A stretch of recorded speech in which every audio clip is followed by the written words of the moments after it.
Hello, good morning, Conversation One. Today we are working on week 4. I hope everyone is keeping up on the assignments and handing them in.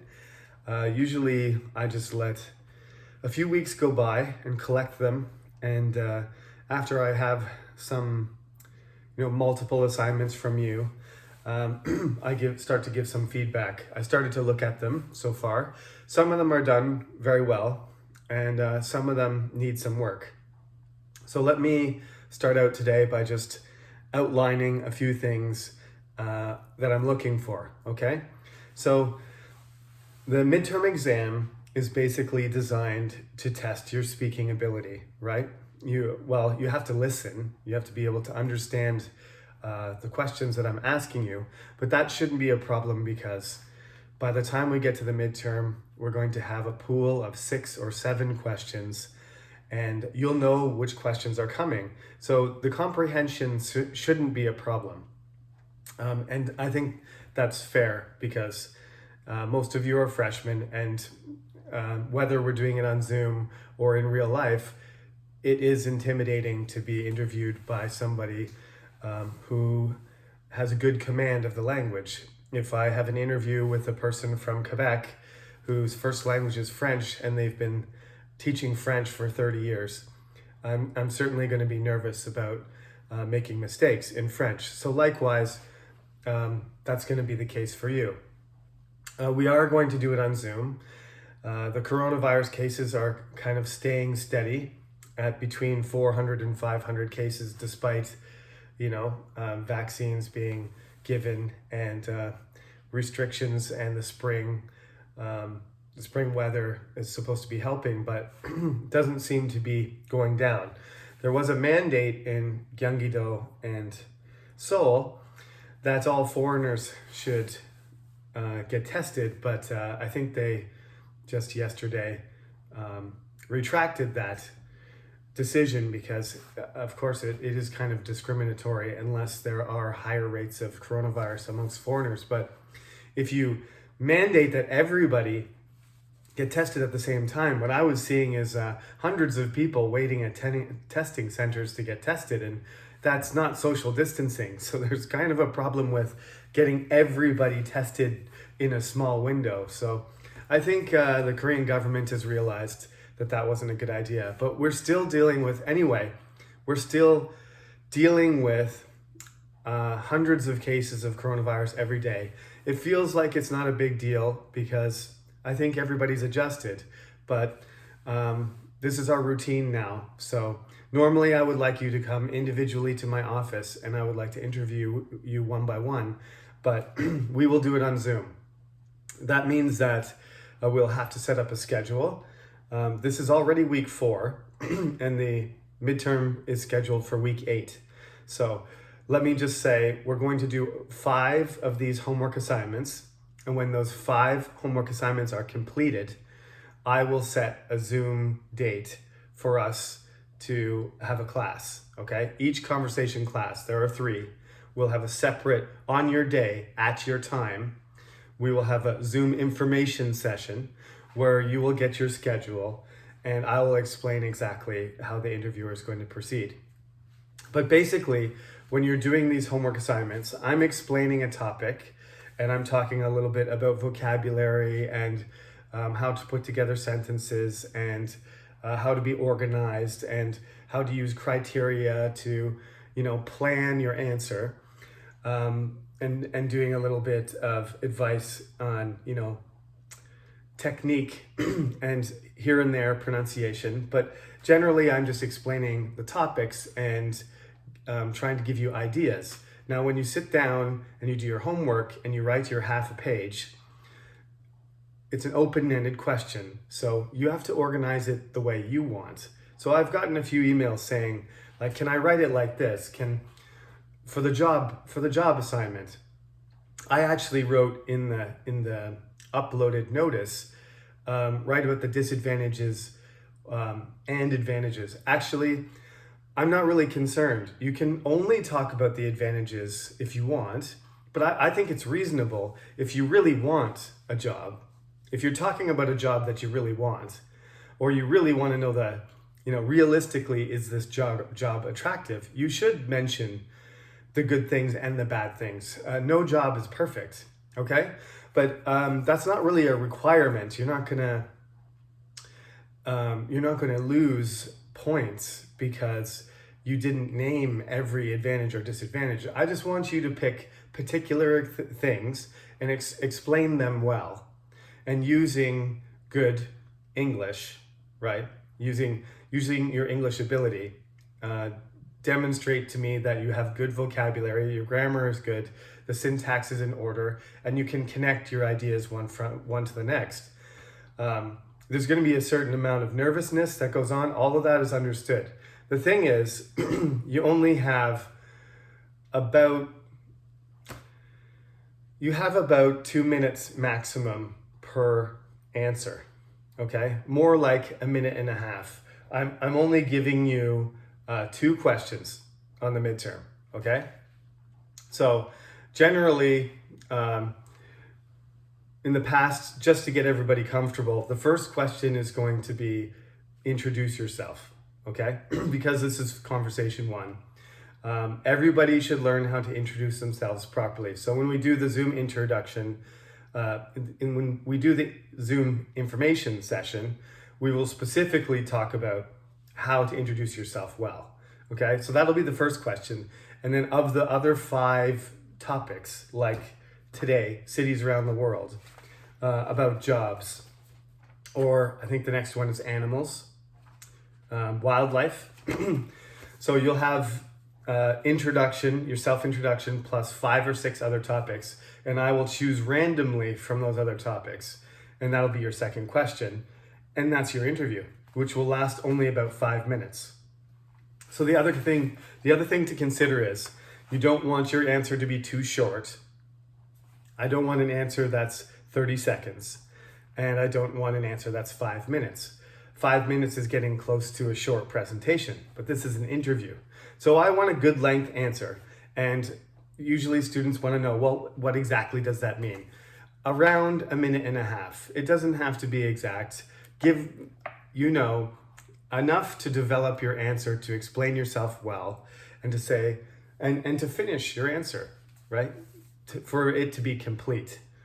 If the answer if I find myself at the end of your answer having a lot of questions about why or how or where your answer is, the situation you're describing is taking place, then you haven't given me enough information, okay? The other thing is, if you start answering the question and it's supposed to be about jobs, but then you end up getting sidetracked and you start talking about your family, about your uncle's personal, you start talking about a job, and then you start talking about your uncle has this job, and that your uncle lives in Daegu, and that you visit him every Chuseok. Now you're off topic. So you have to be aware of that. You have to stay on topic. You have to keep it a certain length, about a minute and a half or 2 minutes long, and the answer has to be complete, okay? So these are just basic things to keep in mind. And if you don't follow those, you're not going to give a good answer. And in a real interview, your score would be lower. You'd have a lower chance of passing the interview. So this is realistic, right? So keep these things in mind when you're doing your answer. Try to stay composed. If you end up making a mistake or you pause, that's okay, as long as the pause doesn't last for too long. You do have a time limit, so you have to use the time that you're given, right? When you're preparing for this, the paragraph is not supposed to be a script. You're not supposed to memorize it. If you want me to get a sense of how you're going to answer and for me to give you feedback, you have to write your paragraph the way you would speak, which is not easy to do. But the paragraph is just there for you to get some ideas down, and so that when you talk to me, you've already got an answer ready, right? When I say, tell me about a job, and you did for your homework, you wrote about firefighters, you don't have to take a couple seconds to think, am I going to talk about a doctor? Am I going to talk about a pilot? Am I going to talk about an international spy or an astronaut? You don't have to do that.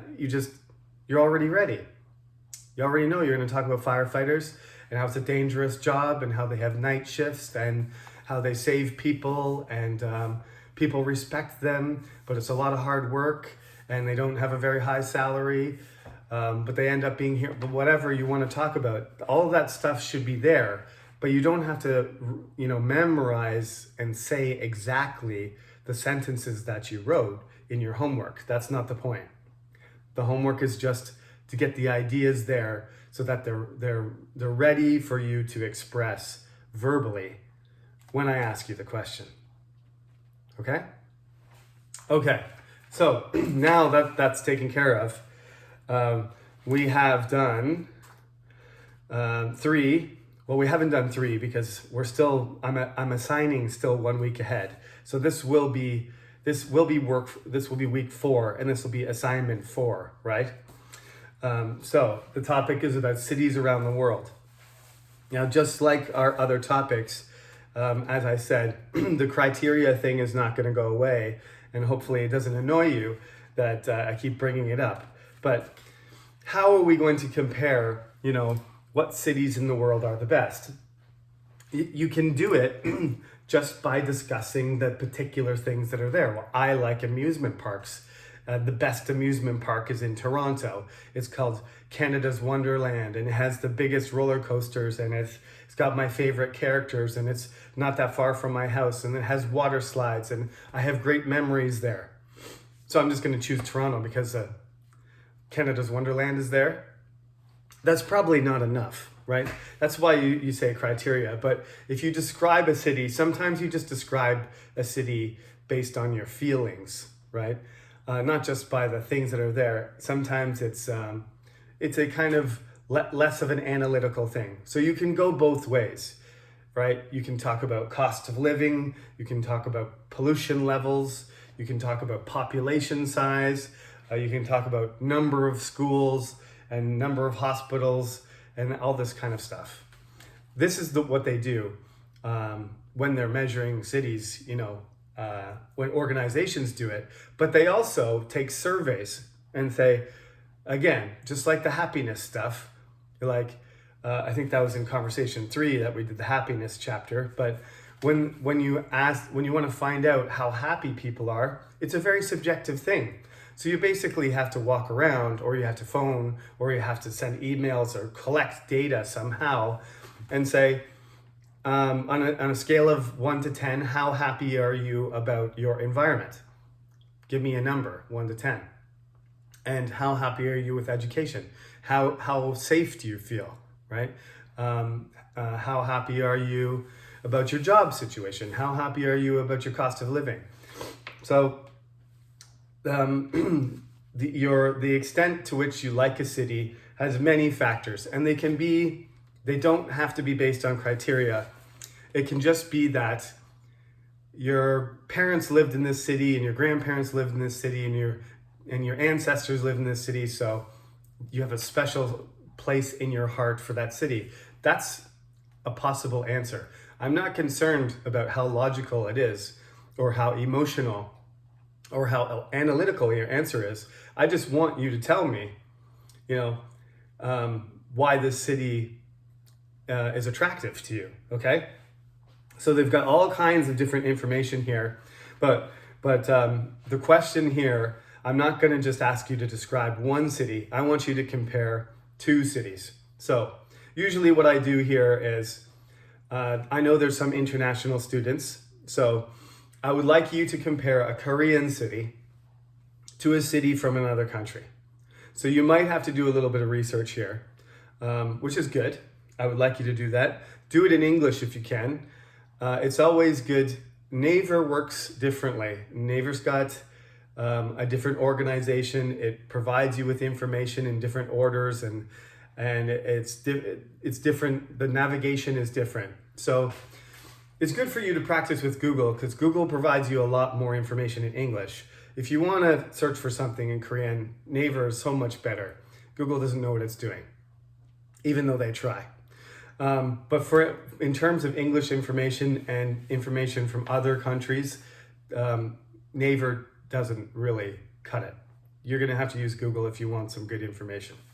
So get used to it, because when I had to get used to Naver, I'm still not good at it, but I know if I really want to know about some restaurants in Daejeon, Google's not going to give me enough information. If I want to find some good restaurants with some recommendations and reviews and some accurate addresses, I use Naver, because Google's not going to give me what I want. So choose a city, okay?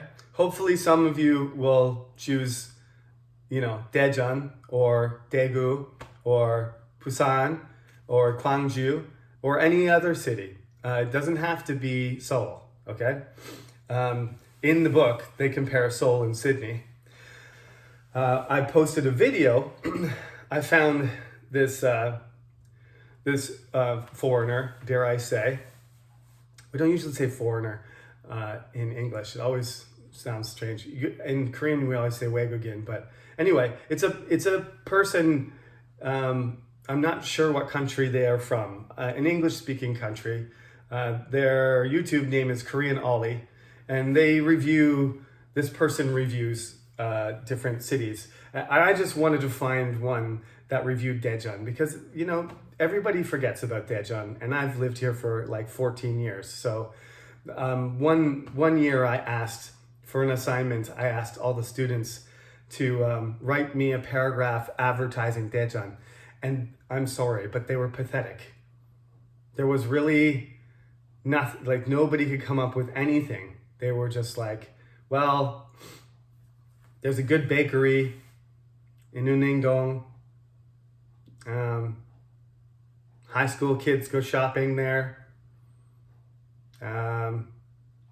There's a dirty river called the Gapcheon there that you can walk beside. And there's a small zoo.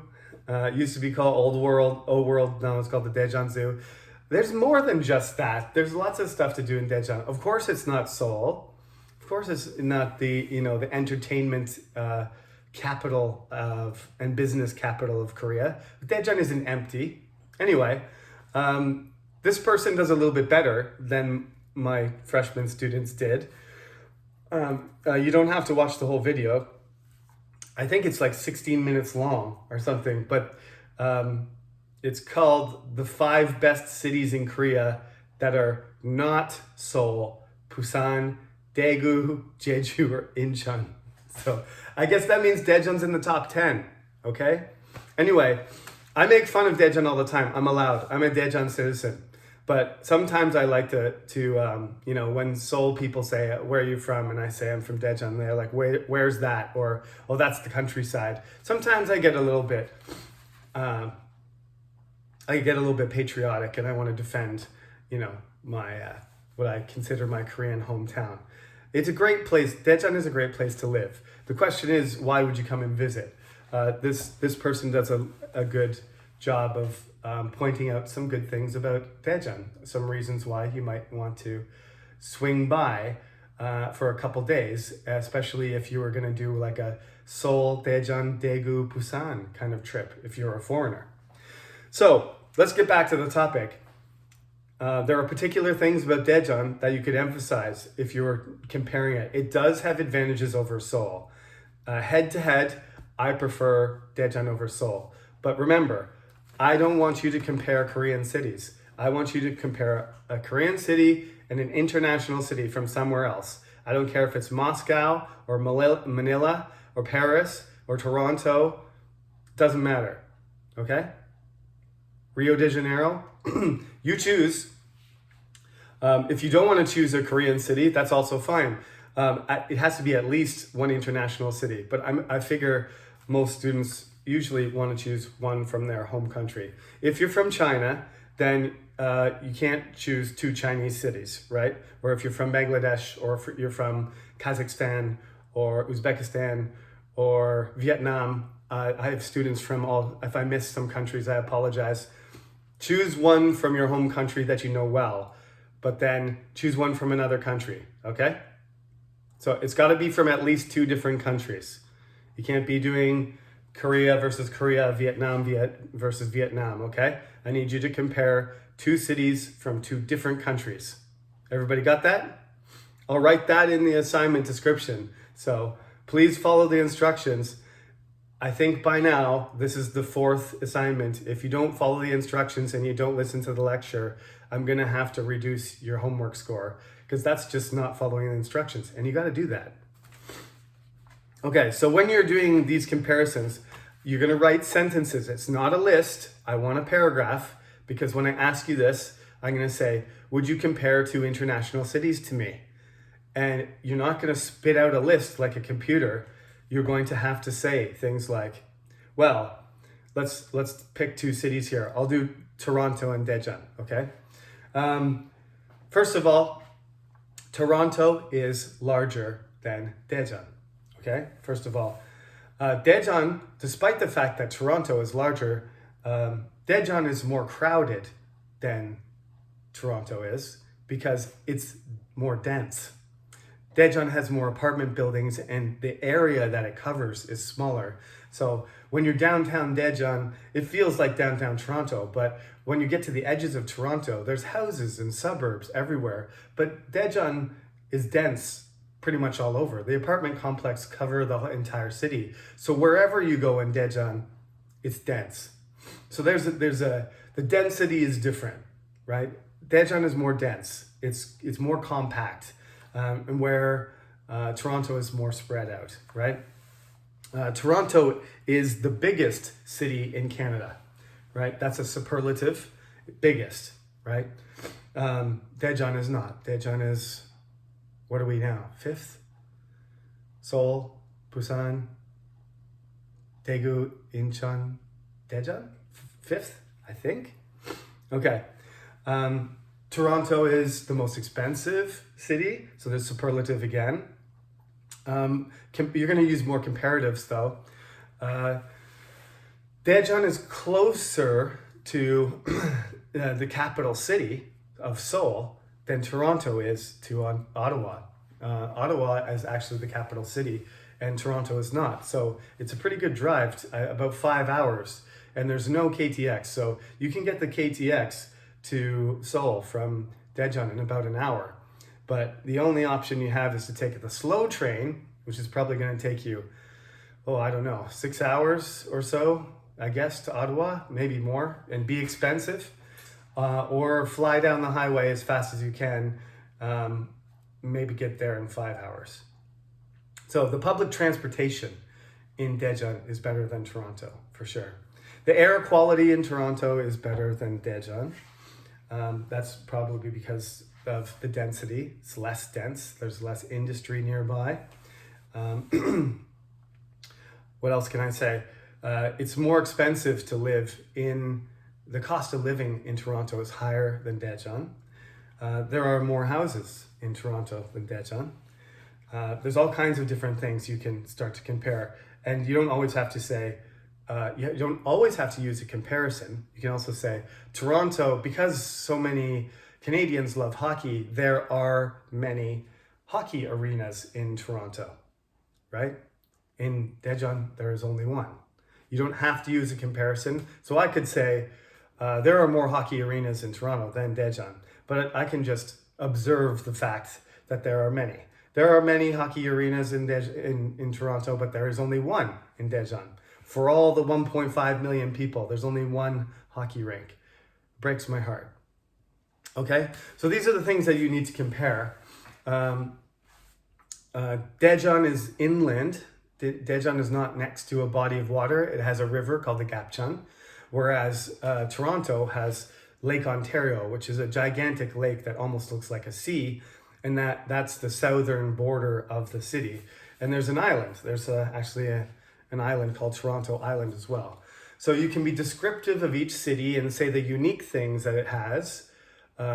Toronto has streetcars downtown. They're old-fashioned things that have rails and they go down the road just like San Francisco. It's kind of a touristy thing. They have a baseball team called the Toronto Blue Jays, and Liu Hyunjin plays for them. And Daejeon also has a baseball team. They play in Hambat Stadium, and they're called the Hanwha Eagles. Coincidentally, long time ago, Liu Hyunjin played for the Hanwha Eagles too.